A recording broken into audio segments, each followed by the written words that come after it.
Assalamu alaikum. Our today's topic is requirements of direct filling materials in historical perspectives. मतलब कि अब जो हमने अब चैप्टर स्टार्ट करना है डायरेक्ट फिलिंग मटेरियल्स का, हमने सबसे पहले उसकी रिक्वायरमेंट देखनी है कि हम जब भी कोई फिलिंग करेंगे, अब हमारे पास पेशेंट आते हैं या तो हम उसकी कैपिंग करते हैं। सबसे पहले हम क्या करते हैं, हम उसकी फिलिंग करते हैं। दैन अगर लगता है कि फिलिंग से भी काम नहीं चलेगा तो फिर हम कैपिंग करते हैं, क्राउन लगाते हैं जिसे हम कहते हैं सिंगल टूथ पर। या फिर अगर हमें नज़र आता है कि कोई सपोर्ट नहीं मिल रही है टूथ को, तो हमें ब्रिज लगाना पड़ता है, जो कि आगे पीछे अबूटमेंट्स बनाकर और हम काम अपना स्टार्ट करते हैं, जो कि ब्रिज बनाते हैं। तो सबसे पहला हमारा काम क्या होता है, फिलिंग करना। अब उस फिलिंग के लिए हमारे पास कुछ रिक्वायरमेंट्स होती हैं कि हमने क्या देखना है अपने मटेरियल को। सही है, फिलिंग मटेरियल जो है ना हमारा, अब फिलिंग मटेरियल्स क्या है, डायरेक्ट फिलिंग मटेरियल्स, ऐसे मटेरियल्स जो कि हम डायरेक्टली पेशेंट के माउथ पर अपना काम कर रहे हैं। ऐसा नहीं है कि हमें लैब में वो काम भेजना पड़ रहा है, जैसे कि क्राउन है, ब्रिज है, इसमें हम क्या करते हैं, हम लैब वर्क यूज़ होता है कि लैब में भी जो है ना, जो हमारे लैब असिस्टेंट होते हैं वो हमें काम करके दे रहे होते हैं, फिर हम जो है ना वो पेशेंट पे काम कर रहे होते हैं। लेकिन डायरेक्ट फिलिंग मटेरियल्स क्या है कि जो हमारा चेयर साइड पर्सन है, चेयर साइड पर्सन मतलब जो हमारा डेंटिस्ट है, वो डायरेक्टली पेशेंट के माउथ पर अपना ये काम करेगा। सही है, तो डायरेक्ट फिलिंग मटेरियल की डेफिनेशन लिखी हुई यहाँ पर, are use for chair side restoration of teeth, ये टूथ जो भी है, चेयर साइड रेस्टोरेशन मतलब कि जो डायरेक्टली पेशेंट के माउथ पर हो जाए। एंड डायरेक्ट रेस्टोरेशन क्या होती हैं, क्राउन्स, ब्रिजेस और इनलेस। सही है, अब जो है हमारे पास टूथ रेस्टोरेशन हम क्यों करते हैं, हमारा दांत ख़राब हो गया, दांत टूट गया, इस वजह से हम टूथ को रिस्टोर करने की कोशिश करते हैं। अब उसके 3 रीजंस लिखे हैं हमारे पास, या तो डेंटल केरीज होंगी, मतलब कि बैक्टीरियल ग्रोथ हो गई कुछ हमारे दांतों में, डेंटल केरीज हो गई, या फिर कोई ट्रॉमा हो गया, मतलब कि चोट लग गई, कोई एक्सीडेंट हो गया, बंदा गिर गया। तो ट्रॉमा में हमारे पास जो सबसे ज़्यादा इफ़ेक्ट करते हैं वो होता है हमारे पास एंटीरियर टीथ। ठीक है, यानी कि सामने के दांत, जाहिर सी बात है बंदा को सामने से गिरा है तो सामने वाले दांत उसके टूट जाते हैं।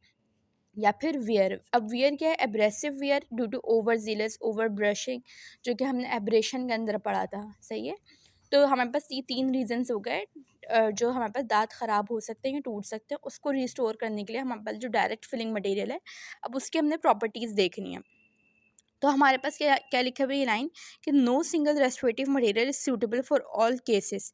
हर केसेस के अंदर ये नहीं कि मुझे समझ आया कि भाई मेरा ये मटेरियल, इसकी प्रॉपर्टीज़ अच्छी हैं, इसकी रिक्वायरमेंट्स अच्छी हैं, मुझे सूट कर रही हैं, सारी चीज़ें हैं, तो मैं इसको हर केस के अंदर इस्तेमाल कर लेती हूँ। मतलब कि जीबी ब्लैक क्लासिफिकेशन जब हम पढ़ेंगे, या जो भी हम कैरीज या कैविटी वगैरह प्रिपेयर करेंगे, तो उसके अंदर हम ये नहीं देखेंगे कि हर मटेरियल हर उसमें केस में इस्तेमाल हो रहा है।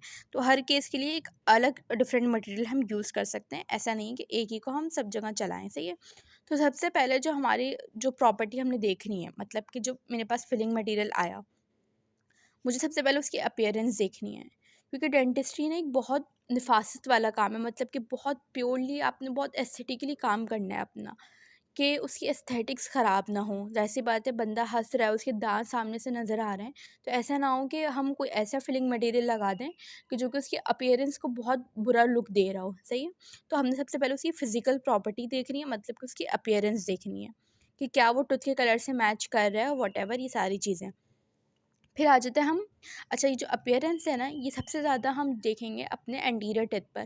तो ऐसे भी तो पीछे के दांतों में आप लोगों ने कभी कभार नोट किया होगा कि कुछ लोग होते हैं जिनके क्राउन या ब्रिज वगैरह लगे हुए होते हैं, या इवन की फिलिंग मटेरियल भी ऐसा लगा हुआ होता है ब्लैक कलर का। सही है, सेम तो मैच नहीं कर रहा होता टूथ कलर से, तो वो हम पीछे के लिए हम यानी कि पोस्टीरियर टिथ के लिए अलग प्रॉपर्टीज़ देखते हैं। एंटीरियर के लिए जो सबसे मेन प्रॉपर्टी हमें देखनी है वो उसकी अपीयरेंस देखनी है। फिर आ जाते हैं उसकी रियोलॉजिकल प्रॉपर्टीज़ पे, ये तो हो गई इसकी फ़िज़िकल प्रॉपर्टी। मैंने फिलिंग मटेरियल लिया, मैंने उसकी फ़िज़िकल प्रॉपर्टी देख ली, अपीयरेंस देख ली। देन मैं आई उसकी रियोलॉजिकल प्रॉपर्टी पे, मतलब कि उसकी विस्कोसिटी देखूँगी कि मेरा मटेरियल इतना विस्कस है या नहीं है। ऐसा तो नहीं कि बहुत फ्लूइड कंडीशन में हूँ कि मैं उसको फ़िल कर रही हूँ अपनी कैविटी के अंदर और वो बह जा रहा है। सही है? उसकी विस्कोसिटी देखूँगी, उसका सेटिंग टाइम देखूँगी और उसका वर्किंग टाइम देखूँगी कि मेरे पास जो मटेरियल आया है, क्या उसके इनफ टाइम है कि मैं अपना काम कर सकूँ और साथ-साथ अपनी कैविटी भी बना सकूँ, मतलब कि मुझे इनफ वर्किंग टाइम मिल रहा है या नहीं मिल रहा, और क्या उसका सेटिंग टाइम सही है या नहीं है। तो ये 3 प्रॉपर्टीज़, विस्कोसिटी, वर्किंग टाइम और सेटिंग टाइम, हम कहाँ पर देखते हैं, उसकी रियोलॉजिकल प्रॉपर्टीज़ में देखेंगे। उसकी केमिकल प्रॉपर्टीज़ देखेंगे, हमने उसकी फ़िज़िकल प्रॉपर्टी देख ली, उसकी रियोलॉजिकल प्रॉपर्टी देख ली, अब आप हाँ आएँगे उसकी केमिकल प्रॉपर्टीज़ पे। मतलब कि मैंने ये देखना है कि जो मेरा मटेरियल है, क्या उसकी केमिकल प्रॉपर्टीज़ इतनी अच्छी हैं कि वो उसको मैं अगर ज़्यादा टाइम के लिए जाए, ऐसी बात है फिलिंग ये नहीं कि हर 2 दिन बाद हम फिलिंग करवाने के लिए जा रहे हों। सालों तक फिलिंग मटीरियल हमारा हमारे टूथ के ऊपर लगा रहता है। तो ये ना हो कि वो डिज़ोल्व हो जाए, डिग्रेड हो जाए, टूट जाए या इरोड हो जाए। अब इरोड का मतलब क्या है? इरोजन। इरोजन हमने चैप्टर 1 में पढ़ा था कि tooth loss due to chemical attack. Chemical attack की वजह से, मतलब कि कोई केमिकल प्रॉपर्टीज़ उसकी ख़राब हो गई हैं, केमिकल अटैक की वजह से टूथ लॉस हो जाना, सही है। तो केमिकल प्रॉपर्टीज़ हम मटेरियल की देखते हैं। हम ये नहीं कि भाई मुझे ये देखा कि मेरा दाँत ख़राब हुआ है, मैंने उसके अंदर कोई भी मटेरियल उठाया और फिलिंग कर दी उसके अंदर, सही है। मैं जो मटेरियल यूज़ करूँगी मुझे हर उसकी प्रॉपर्टी पता होनी चाहिए कि उसकी फ़िज़िकल प्रॉपर्टी भी अच्छी हो, उसकी रियोलॉजिकल प्रॉपर्टी भी अच्छी हो और फर्दर आगे जितनी भी प्रॉपर्टीज़ हैं वो सब। तो केमिकल प्रॉपर्टी हम किस लिए चेक करते हैं? हम इसलिए चेक करते हैं कि हमारा मटेरियल डिज़ोल्व ना हो, डिग्रेड ना हो और इरोजन कॉज़ ना करे। ये हो गए हमारे पास सिंपल जो भी हम मटेरियल यूज़ कर रहे हैं। फिर आ जाता है अगर हम मेटालिक फिलिंग करें। मेटालिक फिलिंग मतलब कि कोई मेटल जिसके अंदर इंक्लूड हो, एक ऐसा मटेरियल जिसके अंदर मेटल हो। जैसे कि हम गोल्ड की करते हैं, कोहेसिव गोल्ड की करते हैं फिलिंग, या फिर हम अमलगम की करते हैं। अमलगम का चैप्टर आप लोग पढ़ोगे तो उसके अंदर देखोगे कि एक अमलगम एक ऐसा मटेरियल है जिसके अंदर सिल्वर मेटल मौजूद होता है, सही है। तो जो सिल्वर है वो भी मेटल है और गोल्ड जो है वो भी मेटल है। अब जब हम इन दोनों की फिलिंग करेंगे तो हमने एक चीज़ देखनी है, वो क्या देखना है कि उसके अंदर करोजन ना हो। करोजन क्या होता है कि कोई भी मेटल जब इन्वायरमेंट से रिएक्ट करता है तो उसके अंदर ऑक्सीडेशन हो जाती है और उसका कलर वलर चेंज हो जाता है, वो होता है करोजन, सही है। तो हम जब भी मेटल की फिलिंग करेंगे तो हम चेक करेंगे कि हमारे पास करोजन ना हो या गैल्वेनिक पेन ना हो। अब गैल्वेनिक पेन क्या होता है कि हम जब दो मेटल की फिलिंग सेम हो जाए, मतलब कि ऊपर मैंने कर दी, ये हमारे पास मैग्जिला है और ये मेरा नीचे मैंडिबल है, सही है। ऊपर मैंने गोल्ड लगा दिया, नीचे मैंने अमलगम लगा दिया, तो अब क्या होगा हमारे पास, इनके बीच में हमारे पास होता है सलाइवा, सही। जो हमारा थूक सलाइवा मौजूद होता है वो क्या करते हैं, एक एज अ मीडियम काम करता है और दोनों के दरमियान में इलेक्ट्रिक करंट प्रोड्यूस करवा देता है। दोनों के जब क्या होगा, जैसे जैसे पता है ऊपर नीचे के दांत एक साथ होंगे, बीच में सलाइवा आ गया जिसने इलेक्ट्रोलाइट एज इलेक्ट्रोलाइट काम कर रहा है, तो वो क्या करते हैं, इलेक्ट्रिक करंट प्रोड्यूस करवा देते हैं। बहुत माइनर सा होता है, मतलब कि पेशेंट को ऐसा लगेगा कि उसके दांत में ना कुछ करंट टाइप का लगा है, तो हम उसको कहते हैं गैल्वेनिक पेन। तो हमने ये चीज़ प्रॉपर्टी देखनी है जब भी हम मेटल की फिलिंग करेंगे कि गैल्वेनिक पेन ना हो, कोरोजन ना हो। और जब हम केमिकल प्रॉपर्टी सिंपल मटेरियल की देखेंगे तो उसके अंदर हम ये 3 चीज़ें देखेंगे कि डिसॉल्व ना हो, डिग्रेड ना हो और इरोड ना हो। फिर आ गए हम उसकी थर्मल प्रॉपर्टीज़ पर। तो थर्मल प्रॉपर्टीज़ के अंदर हमने देखना है उसकी थर्मल डिफ्यूजिविटी को और कोएफिशिएंट ऑफ थर्मल एक्सपेंशन को। थर्मल डिफ्यूजिविटी क्या होता है कि हमारे पास जो भी मेटल हो, सॉरी मटेरियल हो, उसकी थर्मल डिफ्यूजिविटी कम होनी चाहिए, लिखा हुआ है आइडियली भी लो। क्यों कम होनी चाहिए? क्योंकि थर्मल डिफ्यूजिविटी हमारे बताता है कि हमारा जो दाँत है उसका स्टिमुलाई, थर्मल स्टिमुलाई वगैरह बताते हैं, लिखा है ना, behaviour of materials subjected to transient thermal stimuli, कि सेंसिटिविटी हो रही है, नहीं हो रही है, कुछ हम ठंडा खा रहे हैं, गर्म खा रहे हैं, तो दाँतों के अंदर कोई सेंसिटिविटी कॉज़ ना हो रही हो उसकी वजह से कोई एडिशनल। तो थर्मल डिफ्यूजिविटी को चेक करते हैं, जो कि हमारे पास दाँतों से क्या होनी चाहिए, शुड आइडियली बी लो। फिर कोएफिशिएंट ऑफ थर्मल एक्सपेंशन। अब हमने कोई ठंडी चीज़ खाई है, गर्म चीज़ खाई, तो ऐसा तो नहीं होता ना कि हमारा दाँत कॉन्ट्रैक्ट होना शुरू हो जाए या एक्सपेंड होना शुरू हो जाए। ऐसा बिल्कुल भी नहीं होता। कि यानी कि कोएफिशिएंट ऑफ थर्मल एक्सपेंशन क्या होता है कि बॉडी की लेंथ में या साइज़ में चेंज आ जाना, किसकी वजह से, जब वो उसके टेम्परेचर को स्टिमुलाई उसको मिले उसकी वजह से।